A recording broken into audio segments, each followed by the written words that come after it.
Bonjour à tous, merci de nous être fidèles sur Monaco Info. Nous allons découvrir tout de suite ensemble les titres de cette édition. Au sommaire, les toutes premières images des répétitions avant les célébrations de la fête nationale. Nous avons suivi la fanfare des carabiniers en plein préparatif au stade Louis II. Nous nous rendrons dans les locaux de Jeunes J'écoute. L'association a réuni ses donateurs autour de son Altesse Royale la Princesse de Hanovre.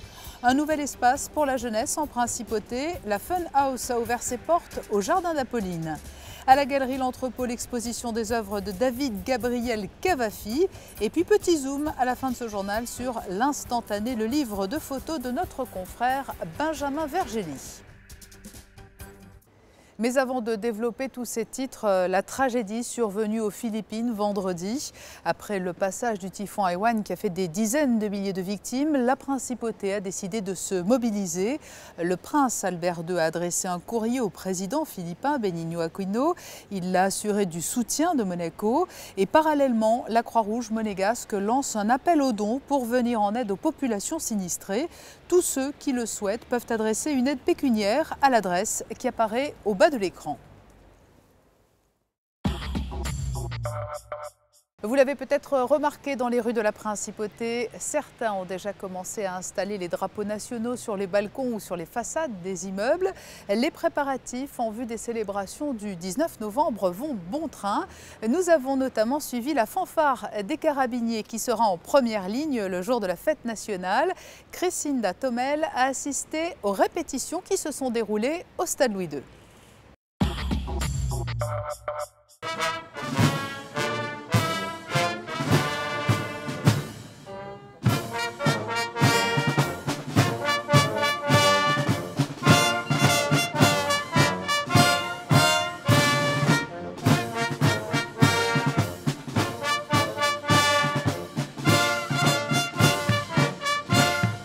À une semaine de la fête nationale, les carabiniers du Prince, la sûreté publique, les pompiers et la fanfare des carabiniers se sont entraînés au stade Louis II pour le défilé du 19 novembre.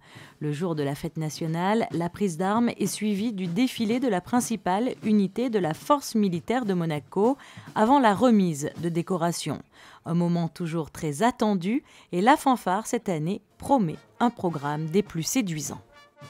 Nous allons créer la surprise cette année avec un titre particulier de Freddie Mercury et nous terminerons avec du John Williams sur une fanfare olympique. Point d'orgue tous les ans, le défilé de la fête nationale clôture en beauté l'année de service de la force publique. Ce défilé du 19 novembre revêt cependant un caractère spécial cette année pour le chef de musique des carabiniers, Christian Escafre. Je me revois projeter 28 ans en arrière lors de ma première fête nationale et effectivement c'est un vrai moment d'émotion étant donné que 28 ans sont passés. Il y a eu énormément d'expérience, il y a aujourd'hui beaucoup de fierté à avoir servi le prince, la famille princière et mes débuts sous le règne du prince Régnier bien entendu. Rendez-vous donc le 19 novembre sur la place du Palais ou sur Monaco Info pour assister à cet événement qui promet d'ores et déjà d'être riche en émotions.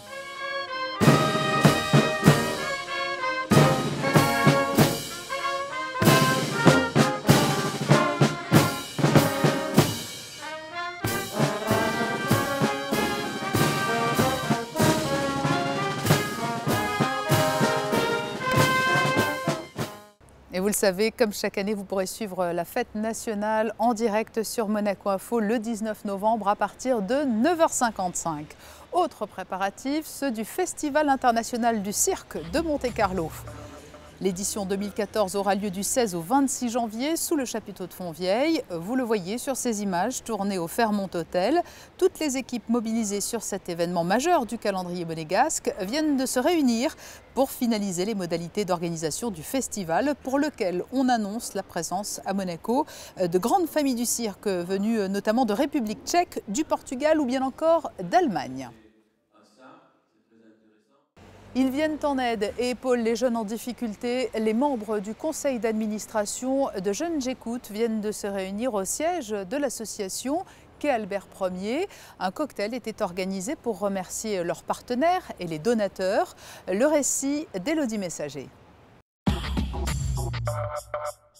Cela fait 32 ans que l'association Jeunes J'écoute épaule les jeunes en difficulté à Monaco. À travers un travail pédagogique, éducatif et thérapeutique, elle vient en aide chaque année à une centaine d'enfants et d'adolescents. Ce mardi, plusieurs membres du gouvernement étaient réunis aux côtés de la présidente d'honneur de Jeunes J'écoute, Son Altesse Royale, la princesse de Hanovre, pour faire le point sur le fonctionnement de l'association et les progrès accomplis. En 1980, il ne fallait pas considérer qu'il y ait des gens en difficulté, tout était beau dans le meilleur des mondes. En réalité, Son Altesse Royale a affirmé qu'il fallait faire quelque chose pour ces gens en difficulté.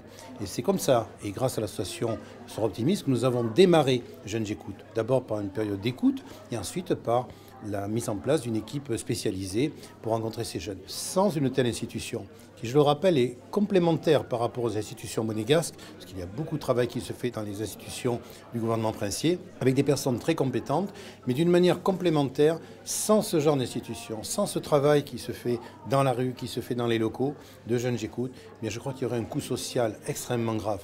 Peut-être que nous devrions à ce moment-là supporter les conséquences de jeunes qui soient peut-être en situation de délinquance, en prison, en psychiatrie, dans des situations de marginalité catastrophiques.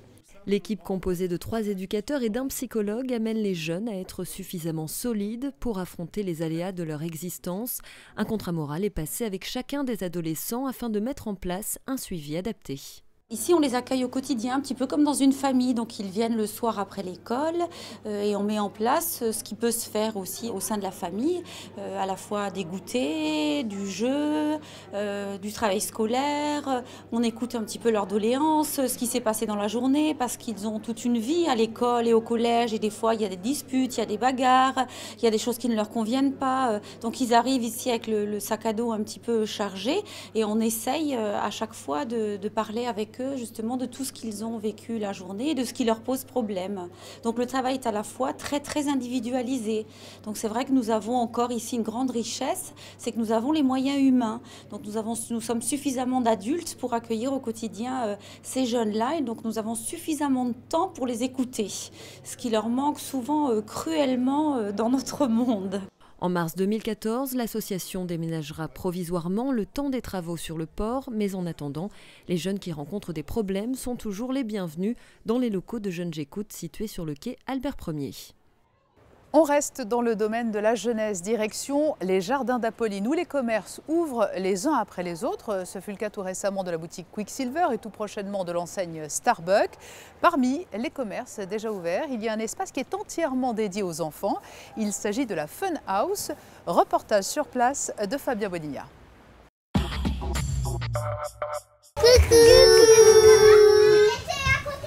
C'est tout récent, depuis mi-septembre, un petit parc d'attractions en intérieur a ouvert ses portes dans les jardins d'Apolline, au sein même de l'île au Régnier 3. Son nom, Fun House. Les enfants de tout âge peuvent parcourir les obstacles librement de cette structure de jeu en toute sécurité. Nous avons essayé de chercher des jeux pour toucher une plus grande tranche d'âge. Donc pour les tout petits, un baby corner. Donc le baby corner avec une piscine à balles, ce qui a toujours beaucoup de succès. Un petit toboggan, des petits jeux à leur taille.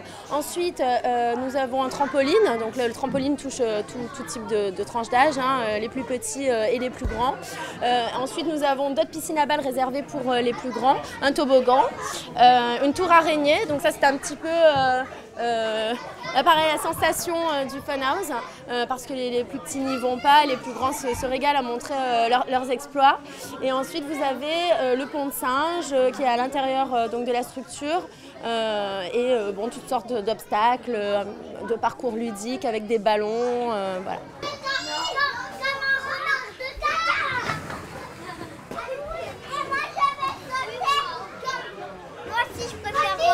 L'élastique avec le trampoline et le toboggan.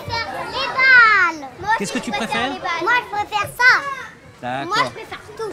Moi aussi, je préfère tout. Ouvert 7 jours sur 7, de 10h à 18h30, sauf le lundi matin, Fun House organise des anniversaires.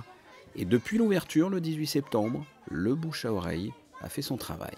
On on a, je pense, réussi malgré une petite communication. On a vraiment réussi à faire venir les personnes de Monaco, les habitants de Monaco, mais aussi limitrophes.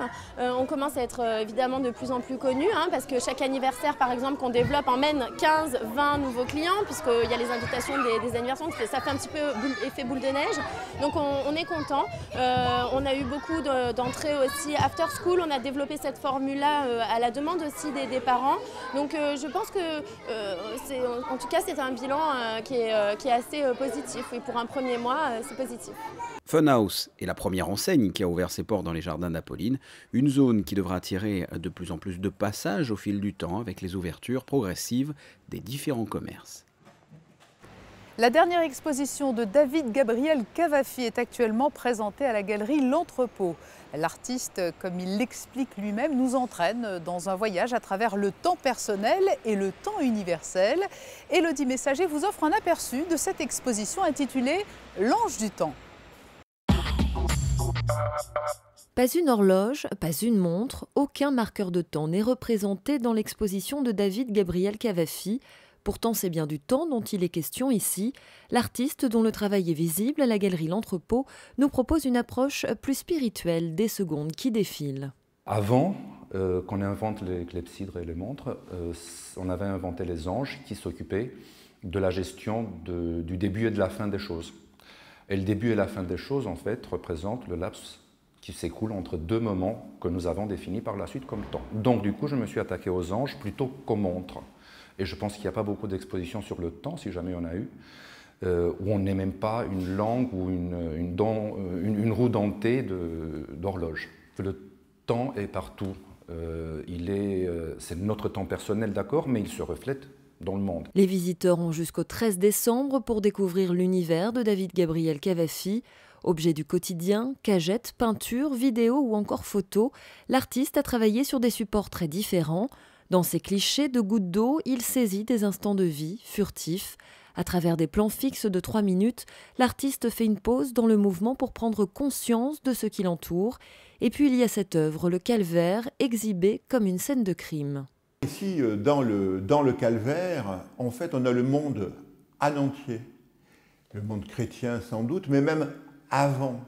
On le voit, il y a la croix, on a le clou qui a cloué le Christ, on a le monde qui pleure et qui saigne parce qu'il y a la couronne sur la sphère, et puis il y a l'histoire, il y a les colonies, il y a la crise du pétrole, il y a les déchets. On peut passer énormément de temps à découvrir en fait la vie du monde qui passe devant nous. C'est un moment d'histoire qui se continue. Arrêter de bouger pour ressusciter le temps intérieur, le laisser s'écouler, ne pas essayer de meubler ni de remplir le temps, ressentir la vie, c'est le message que David Gabriel Cavafy souhaite faire passer à travers son exposition, qui reste-t-elle intemporelle. C'est à présent un voyage en principauté que nous vous proposons à travers l'œil de Benjamin Vergely. Ce journaliste qui était en charge il y a quelques années de la rédaction du Best Monaco a décidé aujourd'hui de se consacrer presque exclusivement à sa grande passion pour la photographie. De ses plus beaux clichés en principauté, il a réalisé un ouvrage intitulé « Instantané ». Nous l'écoutons. Je voulais montrer un regard différent sur la principauté en m'attardant plus sur les lieux que sur les grands événements qui font aussi la principauté. Donc c'est vraiment une visite au cœur de la principauté. Une fois déterminée cette idée de départ, comment vous êtes-vous fixé sur certains lieux plutôt que d'autres? Alors ça, c'était ce qui va être plus difficile. Alors j'ai voulu montrer les lieux emblématiques de la principauté, mais aussi d'autres lieux qui m'étaient tout à fait personnels pour leur caractère, leur ambiance. Vous avez vraiment voulu travailler d'une certaine manière ces photos. Alors c'est dans le format, dans la couleur, racontez-nous. Tout à fait. L'idée du travail a été d'utiliser les applications d'aujourd'hui de téléphone, mais les travailler différemment. C'est-à-dire que j'ai travaillé avec un appareil réflexe, tout à fait professionnel, et les images ont été retouchées par des graphistes pour donner cette impression-là, qui donne une impression à la fois vintage, qui donne un peu de nostalgie aussi au lieu, et crée une ambiance cinématographique en quelque sorte. Le livre de Benjamin Vergely est en vente notamment à la Fnac Monaco, avant peut-être, pourquoi pas, une exposition de ses photos dans l'une des galeries de la Principauté. Des photos colorées de Benjamin Vergely, nous passons aux couleurs du temps pour les jours à venir. Ce mercredi, maintien d'un temps sec et beau, soleil un peu voilé, température supérieure aux normales saisonnières, vent faible à modéré. Jeudi, moins de soleil que les jours précédents, mais un temps encore assez beau. Apparition de nuages menaçants en fin de journée. Les températures resteront acceptables pour la saison, comprises entre 14 degrés le matin et 18 degrés au meilleur moment de la journée. Vendredi, coup de fraîcheur humide, beaucoup de nuages, pluie par moments, vent irrégulier, accompagné d'une importante baisse des températures. Et puis samedi, nuages, averses et quelques rares rayons de soleil au programme, un temps assez frais. Ainsi se referme ce journal. Dans un instant, la suite des programmes sur Monaco Info. José Sacré vous présentera toutes les sorties cinématographiques de la semaine.